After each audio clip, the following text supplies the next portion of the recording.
So we're here for the 73rd annual 4-H Carnival here at Frying Pan Farm Park. We're very excited. This is a very popular event that we have every year. We have carnival rides, animals, and the children who have worked so hard every year on 4-H are here showing everybody what they've done all year.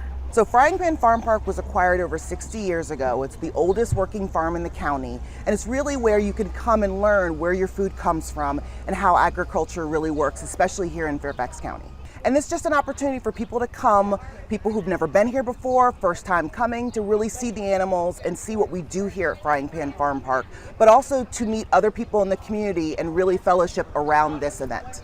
And you'll find 4-H'ers here locally ages 9 through 19 doing livestock shows. We have rabbit shows. There will also be doing horse demos and dog demonstrations as well. So it's really amazing for kids who live in such an urban area to be able to experience agriculture at the hands-on level. Kids have many different 4-H projects that they work on year-round. It could be anywhere from embryology, cooking, sewing, technology, anything like that. And all of those exhibits will be shown at the 4-H barn at the exhibit barn.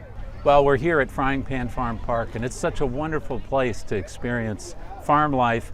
It's here year-round. It's a place where families come and children are brought to see what farm animals are and to experience them, to see them, and that's really a great opportunity. It's a great service that our Park Authority and the Friends of Frying Pan Farm Park are able to provide.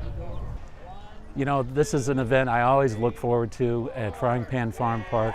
This is something very special to many of us in the community. I look forward to this continuing in '74 and a big 75th anniversary in just a couple of years.